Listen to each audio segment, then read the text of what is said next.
Bismillahirrahmanirrahim. Assalamualaikum warahmatullahi wabarakatuh. Anak-anak, mari kita awali pertemuan pembelajaran pada pagi hari ini dengan membaca basmalah. Bismillahirrahmanirrahim. Semoga dengan bacaan tadi kita selalu mendapat ridhanya dan mendapat ilmu yang bermanfaat. Anak-anak, mari kita lanjutkan materi kita, yaitu bab 3 mengenai dinamika politik ekonomi Indonesia pada masa demokrasi terpimpin, yaitu pada tahun 1959 sampai dengan 1965.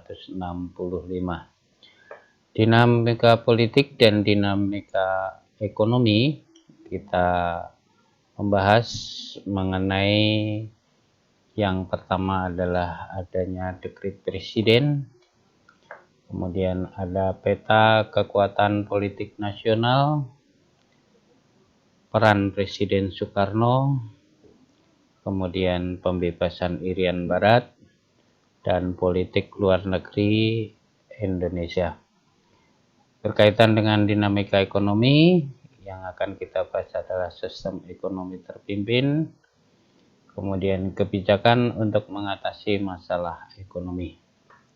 Mari kita lanjutkan materi kita dengan yang pertama adalah berkenaan dengan dekret presiden yang diumumkan pada tanggal 5 Juli 1959. Latar belakang dekret presiden ini adalah dengan adanya konsepsi presiden pada tahun 1957.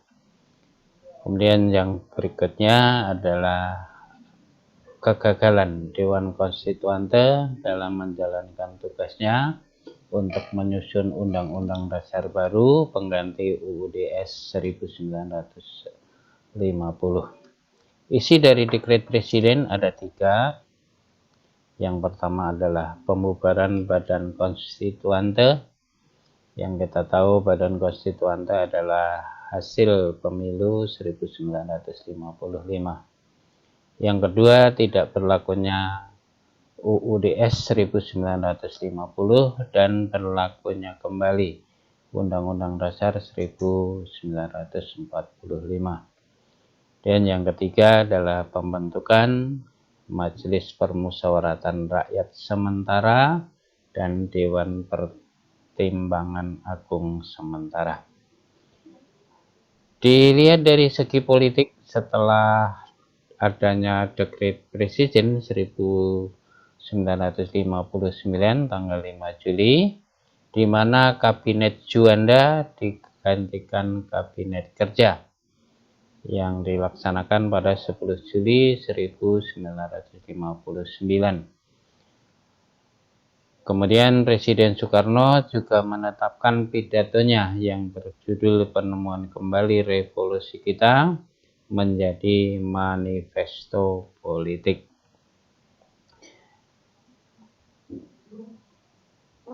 Dalam pelaksanaan demokrasi terpimpin terlihat peta kekuatan politik nasional di mana Presiden Soekarno menyampaikan 5 gagasan yang disebut dengan USDEK.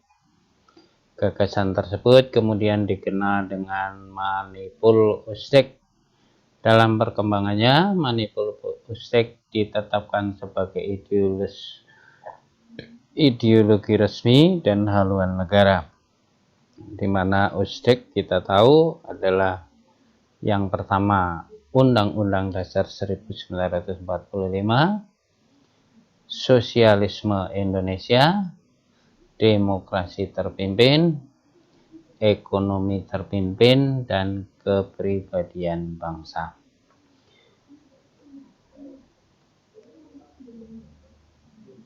Dalam pelaksanaan demokrasi terpimpin, di sini peran Presiden Soekarno sangat dominan, di mana Presiden Soekarno merupakan pusat kekuasaan pada masa demokrasi terpimpin dengan memperkenalkan ajaran revolusi, sosialisme Indonesia, dan pimpinan nasional atau Resopim. Kemudian mengeluarkan gagasan yang dikenal dengan Nasakom, yaitu nasionalis, agama, dan komunis. Dalam menjalankan pemerintahannya mengalami penyimpangan.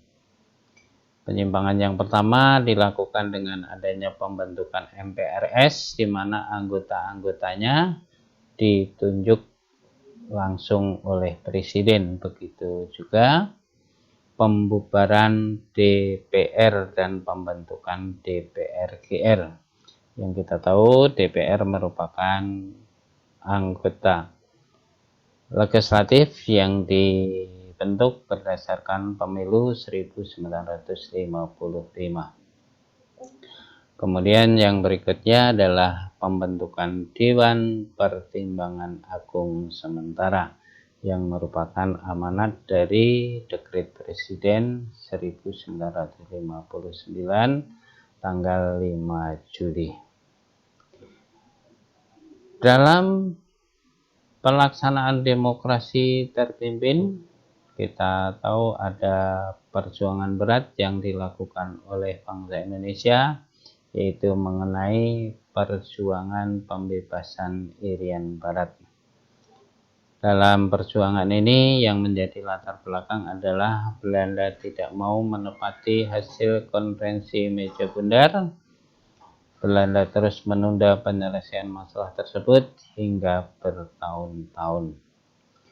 Dalam perjuangan pembebasan Irian Barat dilakukan dengan perjuangan diplomasi, yaitu dilakukan dengan melalui beberapa perundingan-perundingan yang dilakukan Indonesia, terutama di sini Indonesia berhasil meraih dukungan dari negara-negara Konferensi Kolombo, Sri Lanka, dan Konferensi Asia Afrika tahun 1955.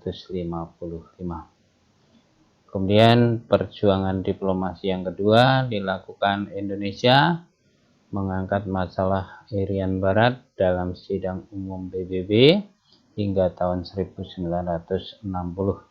Tetapi hal ini pun masih mengalami kegagalan.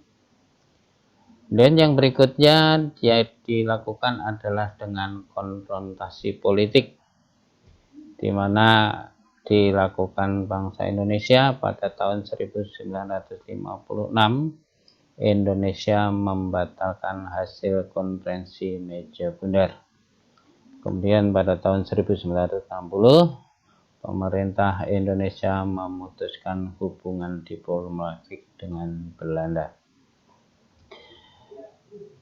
Perjuangan yang ketiga dilakukan dengan konfrontasi ekonomi, di mana konfrontasi ekonomi ini dilakukan dengan melakukan pembatalan utang-utang Indonesia kepada Belanda senilai 3.661 juta gulden. Yang kedua adalah menasionalisasi maskapai penerbangan Belanda dan perusahaan pelayaran pada tahun 1958. Kemudian yang keempat dilakukan melalui konfrontasi militer, di mana konfrontasi ini diumumkan oleh Presiden Soekarno di Yogyakarta pada tanggal 19 Desember 1961 yang berisi tentang kibarkan bendera Sang Saka Merah Putih di Irian Barat, gagalkan pembentukan negara boneka buatan Belanda, dan bersiap-siap untuk mobilisasi umum. Kemudian yang berikutnya adalah pada tahun 1962 pemerintah Indonesia membentuk Komando Mandala Pembebasan Irian Barat yang dipimpin oleh Lejen Soeharto. Setelah itu pasukan TNI dikerahkan melalui operasi-operasi militer di wilayah Irian Barat. Akhir dari perjuangan pembebasan Irian Barat ini, akhirnya PBB menarik perhatian hingga pada bulan Maret sampai Agustus 1962 mengajak pihak Indonesia, Belanda mulai berunding di New York. Kemudian dalam perundingan di New York tersebut, Belanda setuju untuk menyerahkan wilayah Irian Barat kepada United Nations Temporary Executive Authority atau yang dikenal dengan UNTEA pada 1 Oktober 1962. Kemudian pada 1 Mei 1963 UNTEA menyerahkan Irian Barat kepada pemerintah RI dan pemerintah RI wajib menyelenggarakan penentuan pendapat rakyat. Kemudian peperangan penentuan pendapat rakyat dilaksanakan pada 14 Juli sampai 4 Agustus 1969 dengan hasil peperangan memutuskan bahwa Irian Barat menjadi bagian dari Republik Indonesia. Pada masa demokrasi terpimpin ini juga terjadi konfrontasi pertentangan dengan Malaysia. Konfrontasi ini dilakukan pada masa pemerintahan Presiden Soekarno pada masa demokrasi terpimpin, di mana pada tanggal 27 Mei 1961 Tengku Abdurrahman mencetuskan gagasan pembentukan Federasi Malaysia, di mana pembentukan ini dianggap oleh Presiden Soekarno Federasi Malaysia adalah proyek neokolonialisme Inggris yang membahayakan negara-negara NEVO. Dan pada tanggal 3 Mei 1964 Presiden Soekarno mengeluarkan Dwikora yang menandai pertentangan Indonesia-Malaysia atau konfrontasi Malaysia, di mana Malaysia memiliki sebuah rencana untuk mempersatukan tanah-tanah Melayu, yaitu Malaya, Singapura, Borneo Utara, Sarawak pada 16 September 1963. Kemudian pada masa demokrasi terpimpin juga muncul apa yang disebut dengan istilah mercusuar. Politik mercusuar ini merupakan politik yang bertujuan mencari kemegahan dalam pergaulan dunia. Di sini ada bangunan-bangunan yang masih ada sampai saat ini, ya, di antaranya ada di situ proyek Hotel Indonesia, kemudian Jembatan Semanggi, kemudian bangunan gedung Istora Senayan yang sekarang dikenal dengan sebutan Gelora Bung Karno, kemudian ada jembatan di Ampera di Sumatera Selatan. Demikian anak-anak pertemuan kita pada pertemuan kali ini.